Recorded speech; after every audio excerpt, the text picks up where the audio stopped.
All right, guys, well, I'm back today with another high-value option for the AR-15 or similar platform, the Athlon Helos BTR Gen2, a 1 to 10 power LPVO or low-power variable optic.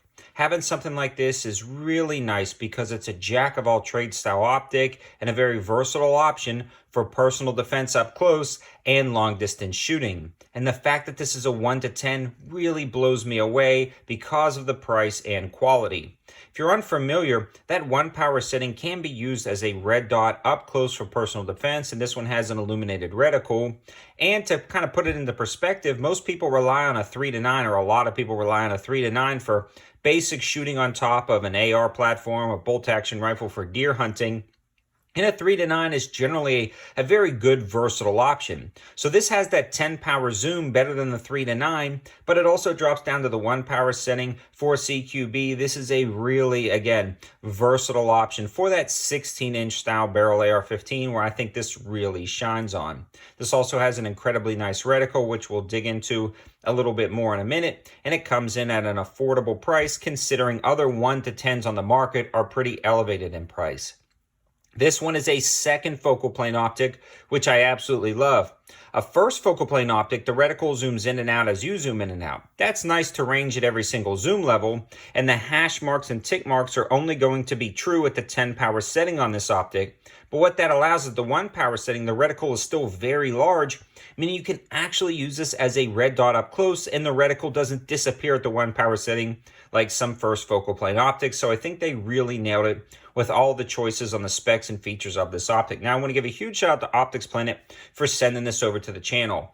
Kyle was suggesting Athlon a lot. I hadn't looked at him yet, and I'm so glad I did because this one really blew me away. Optics Planet also created a coupon code 704TAC to save you 5% off your Optics Planet order, including this optic. Definitely check that out. And the MSRP on this guy is $624. Optics Planet has it on sale at $499. There are a few left in stock, and I think you actually receive some OP bucks on this if you buy it. So that's a pretty good option as well. Definitely check it out. Can't link to this in the description below, but I can put all that information and code, so you want to check that out. Let's move along and continue to review this optic. So this one sits on a 34mm tube, which is going to allow you more adjustments up, down, left, and right to really dial it in. And again, since you are shooting at the 10 power setting, you can really get some range out of this. I mean, easily 600-700 yards with the correct loading for an AR-15. I think your limiting potential here is going to be the caliber you select, but the BDC reticle is specifically set up for the AR-15, so something to consider. That's about as far as you're going to push this guy. Honestly, realistically, 300 or 400 yards is kind of the potential of an AR. I was shooting a lot of steel plate rifle matches a while back at 300 yards with a 16-inch AR-15, and when they finally hit that steel, it barely knocked it over. So you are losing a lot of potential, but again, this is not going over the ballistics of a 223. Just know the scope is not going to limit you in the capability of this. I believe the cartridge is. So that's pretty cool that the scope is going to be that versatile. Again, it's also a 1 to 10. It does not come with a mount in the box, but I did add this Arc and Optics mount. I also have a Warhunt USA 34mm mounts I really like. I'll leave that information in the description below as well. It's got an adjustable diopter. The throw lever is actually built into the handle or built into the zoom knob, and it really works well. It's got a lot of texturing. I'd like to see it maybe extended a little bit further, but it's actually really smooth and easy to transition between the 1 to 10, which is key.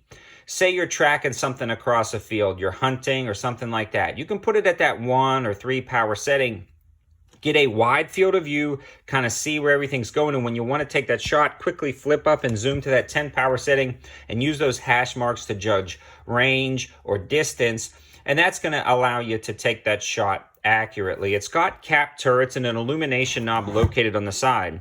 The illumination knob actually gets really bright, and as you can see in the intro, it's actually daytime bright.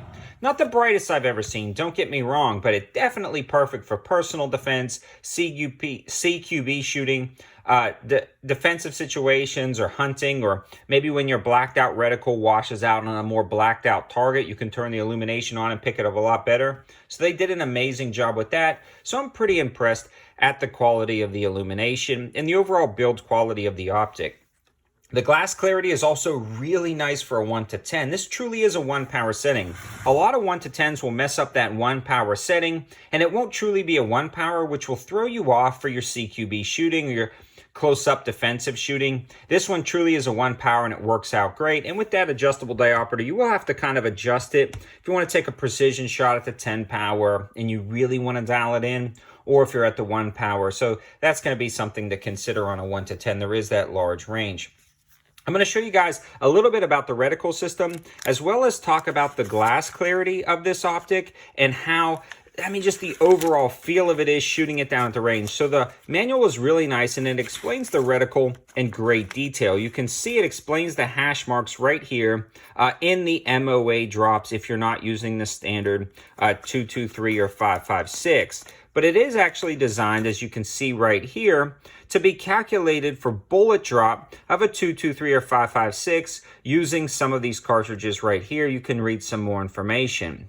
Now, this does work for a wide variety of 223 and 556, but you can see the drops right here, 3, 5, and 700 yards. And you'll see it has this large CQB ring in the center that illuminates for close-up shooting, so that is pretty slick. It also has windage holdovers and moving target holdovers, which is really nice spaced into the reticle. This is actually one of the nicer reticles I've seen implemented in an LPVO. It's very intuitive and easy to use, and this booklet explains perfectly. It talks about how things are shifting left and right and how to take your shots. It really explains everything from different 5-mile-per-hour wind holds and 10-mile-per-hour wind holds. This really does give you a lot of information at the tip of your fingers. And the other cool thing, it actually has a ranging tool located at the bottom. So you'll place the bottom of the torso on this black line right here, and wherever the head lines up at the average size person, you'll be able to tell your distance, either 3, 5, or 700 yards. That is pretty darn cool when it gives you all of those graduations right there. How cool is that? And they include it in this easy to understand booklet. I love when companies do that, because without that, it's kind of hard to figure a lot of this out going back online. This is really easy to throw in your gun case when you're going down to the range and you're learning your optic. I suggest, though, you memorize a lot of those holdovers, but they're actually fairly easy to understand because the labeling on the optic. Now, the eye box and eye relief is actually really good on this scope, especially at the 1 power setting.